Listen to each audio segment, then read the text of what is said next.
title slide give it away, I guess, so. Probably. Open your Bibles to 1 Corinthians 13. It's a sermon I've been working on for a while, or about a month now. I just put it on paper Monday, so this is going to be good. What? I only wrote it 1 week ago. It's not like I wrote it a month ago. How many of you like baking? Raise your hand. I want to see how many of you like baking. I like baking. B-A-C-B-A-K-E. How many of you like? Okay. What's your favorite thing to bake? I want to know. What's your favorite thing to bake, Brooke? Macaroni. Macaroons. Anybody else? Yeah. Muffins. Good. Yeah. I don't like baking, but I like to bake a cheesecake. When are we having that? About 2 to 3 weeks, maybe. All right. I'm pretty slow. Yeah. Pies. Let's go. All right. What? I like to bake chocolate chip cookies. I just do. It's a family thing. I don't get to do it much because Morgan, she hogs it, but I like to bake chocolate chip cookies. To make chocolate chip cookies, you need what? You need flour, sugar, brown sugar, vanilla, eggs. Is there anything else I'm missing? Chocolate? Yeah. You need chocolate, right, to make chocolate chip cookies? Butter? Yeah, butter. Thanks. You need chocolate chips to make chocolate chip cookies, right? What if somebody invited you over for chocolate chip cookies? They're world famous chocolate chip cookies, but there's no chocolate chips in them. Or, thanks. Or if someone invited you over for a barbecue and there's no meat. Or if someone invited you for a fish fry and there's no fish. You'd be disappointed, right? Why? Because cookies without chocolate chips is sin. Barbecue without meat is wrong, and fish fry without fish doesn't work. I don't like fish. So you Okay. go to the fish fry. But here's the thing, without love, you don't have the essential ingredient to life. Love is the essential ingredient to life. Before I get too far into this, I want to give you the difference between the world's definition of love and the biblical definition of love. I have a few definitions here from Wikipedia. Love is an intense feeling of deep affection, a great interest and pleasure in something, used to express affectionate approval for someone. I'm about to make some of you really mad. Here's the thing. Love is so much more than just two people meeting each other and falling in love in the Eiffel Tower. Sorry to you Hallmark fans. Here's the Bible's definition of love.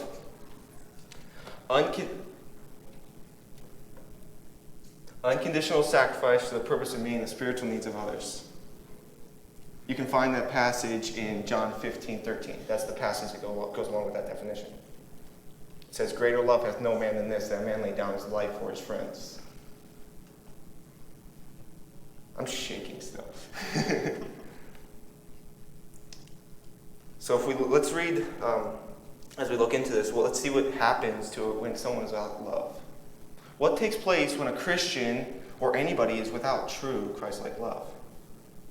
Let's read 1 Corinthians 13, 1 through 3.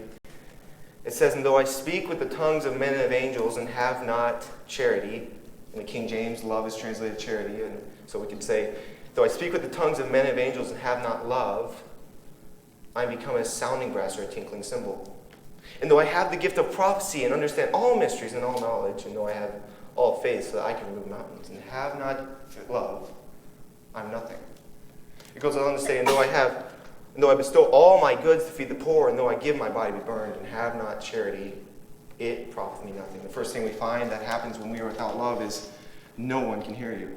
No one will hear you. It's found in verse 1. How many of you have tried to give someone an opinion, but you feel like they just aren't listening or understanding it? How many of you are like me and have an opinion on something? How many of you have an opinion? Wow, 8 of you. We talked about food earlier. How many of you like fish? Yeah. How many of you dislike fish? We have split opinions here. You don't like fish? Okay. We have split opinions here.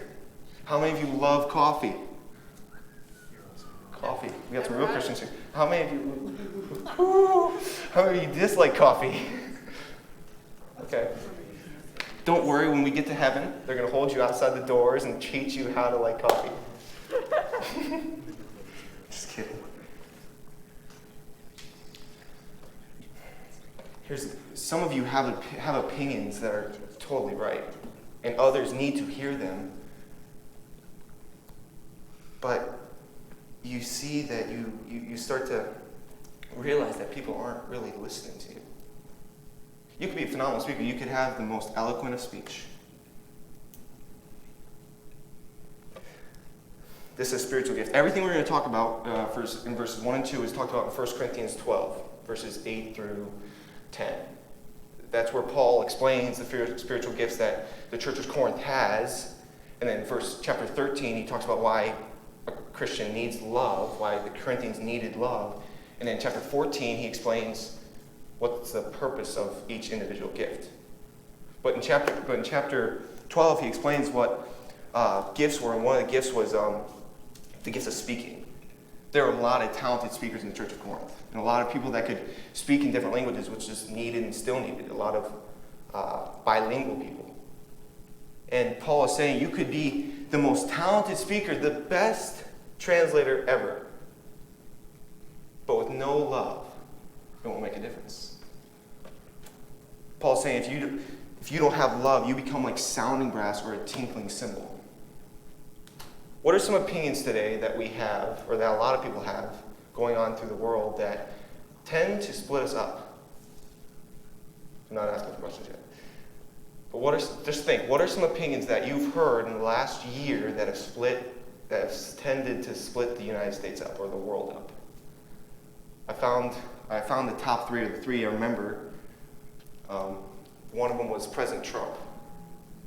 That's a very decisive issue.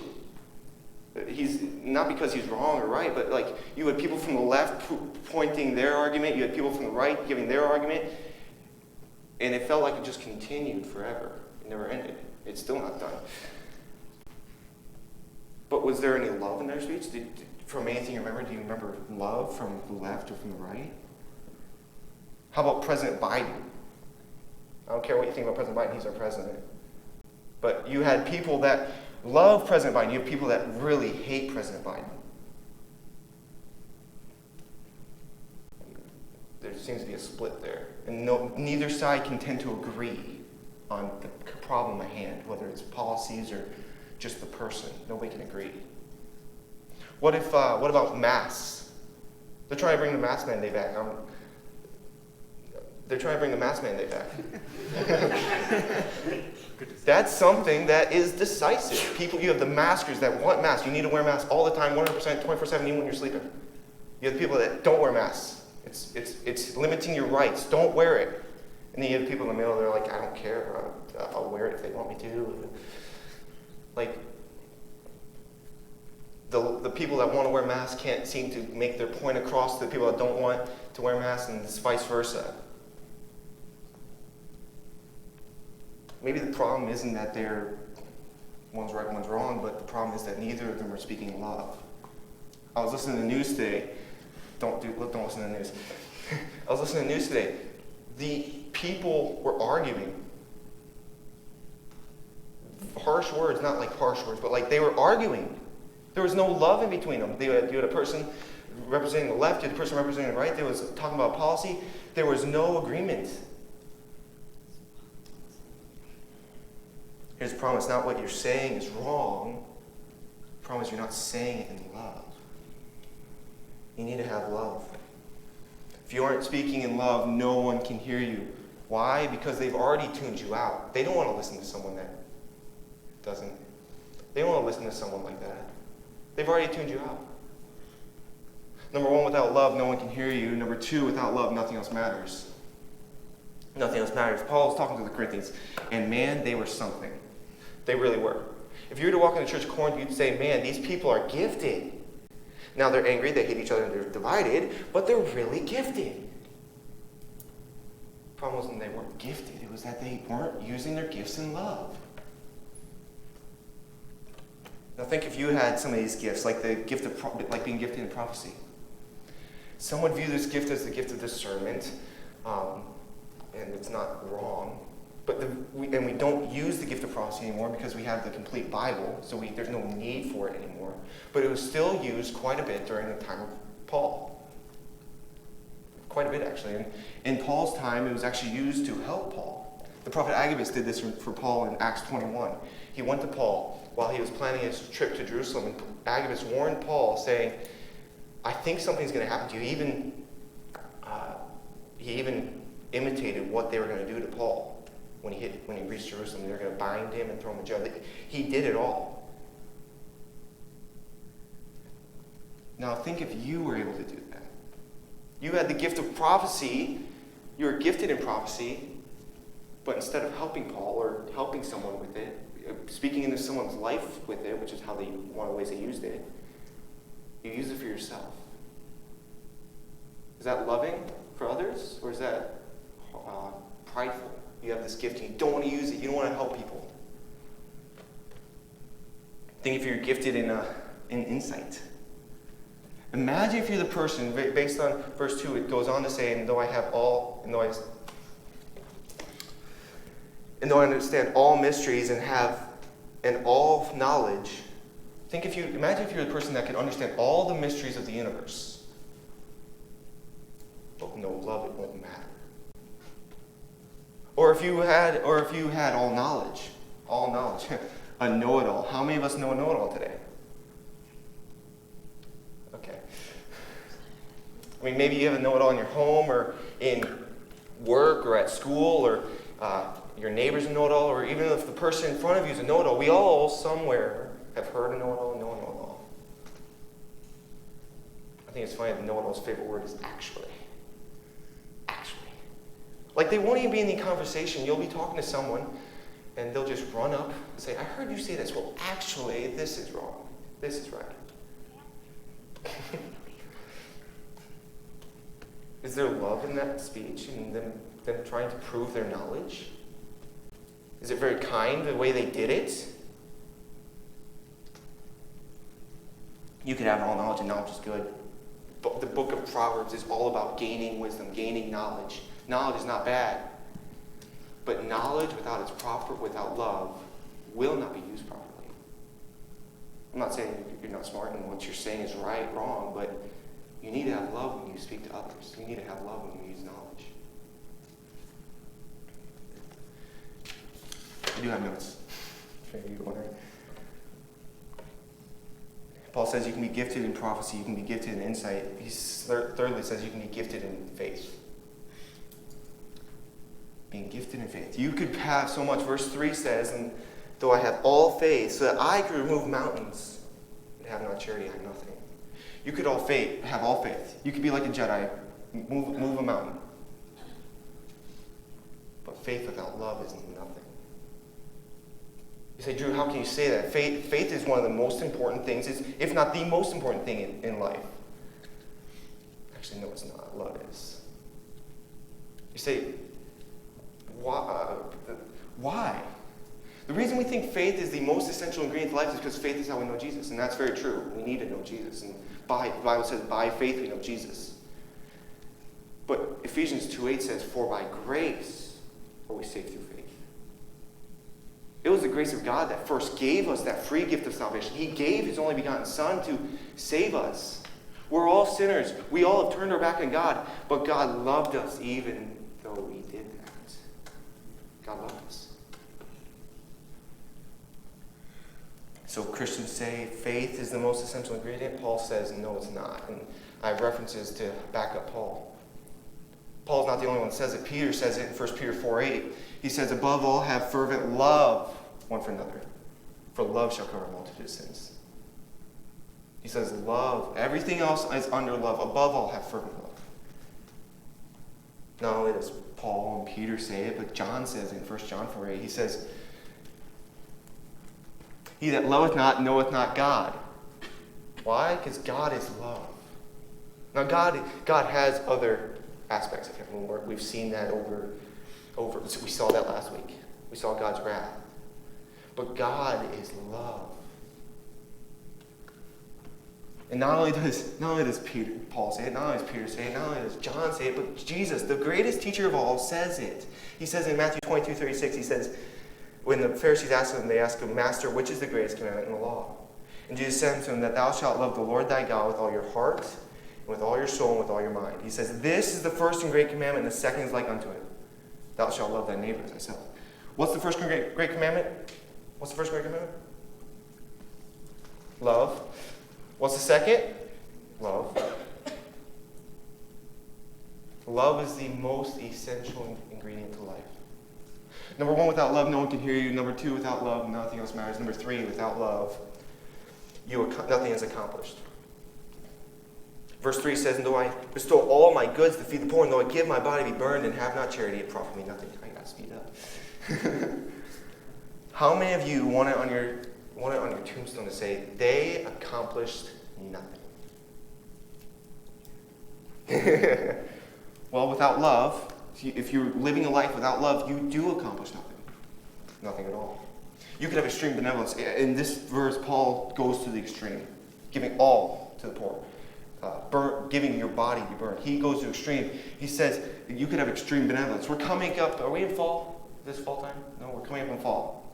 Everybody loves to get charitable during fall time. No other time, but something about fall. They love to get charitable. Here's the thing. You could give everything. You could sell your house, sell your clothes, sell your car. You could, and then empty your bank account to follow it. You could do all that. You could do that this Christmas. But if you do that without a heart of love, but with a heart of pride, just to beef yourself up, I did that. Guess what? Nothing is accomplished. Nothing will be accomplished because people see. You could have extreme sacrifice. The verse goes on to talk about martyrdom. Think about living in Rome during the Roman persecutions.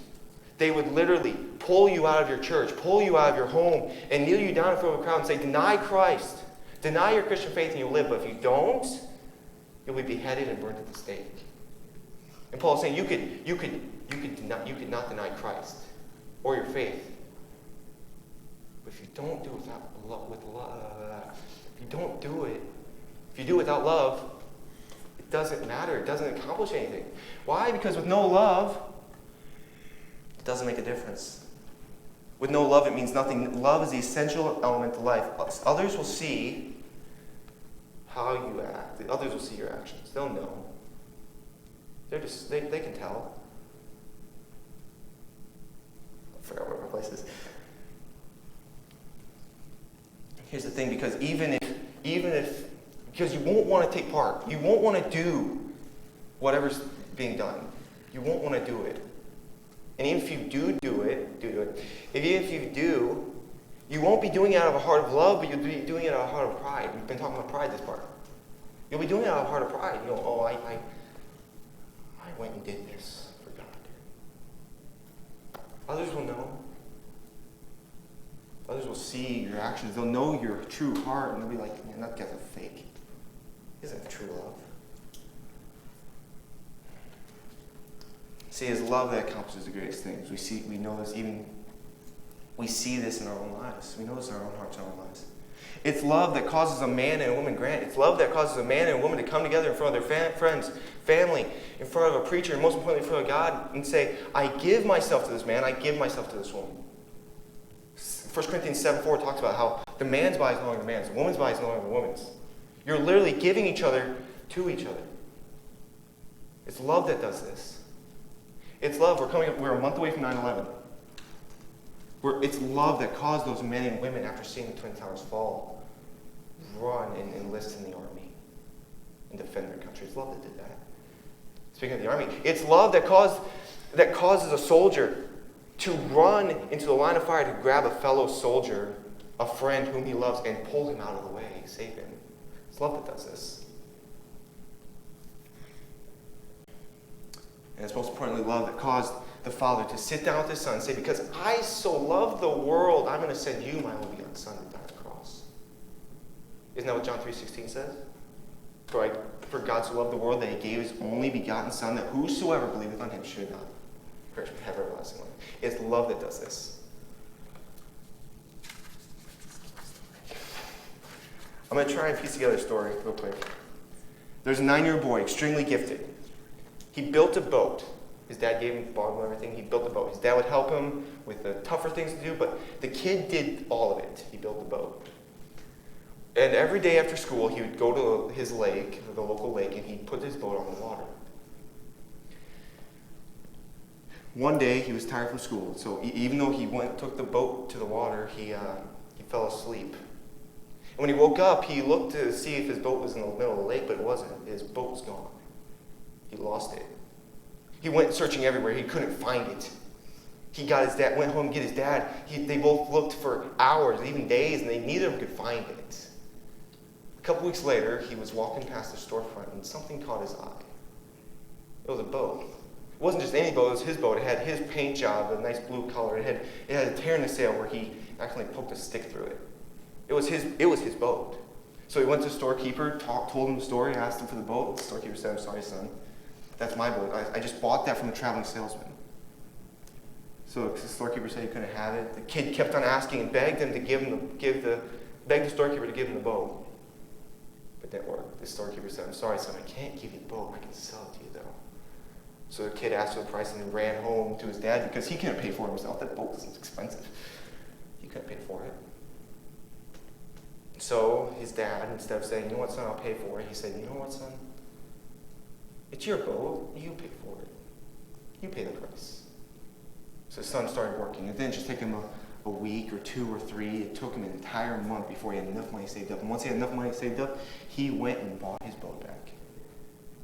He said something on the way back that was really powerful. He said, "Boat, I'm so glad to have you back. You're mine. You're mine twice. You're mine once because I built you, I created you, I designed you, and you're mine twice because even though you were lost, I bought you back." Guys, God loves us. He loved us not only because he created us, he designed us, he made us, but he loved us because he sent his Son to pay the price for our sins. I have 2 questions for you today. One for the unsaved in this room, one for the saved. The first one kind of goes hand in hand with, it kind of goes for the unsaved too, but it's for the unsaved. If you're not saved today, I encourage you. Go see Mr. Perry. If you're a guy, go see Mr. Perry, go see Mr. Sterling, go see Grant. Ask them questions. If you're a girl, go see Mr. Perry. Ask them questions about salvation, about God's love. They're more than happy to show you what God says in his word about any of this. They want you to know the truth. They want you to know for sure that you're saved, that you're in God's love. I have a question for the saved in here. If you're saved, are you constantly trying to show Christ-like love to others?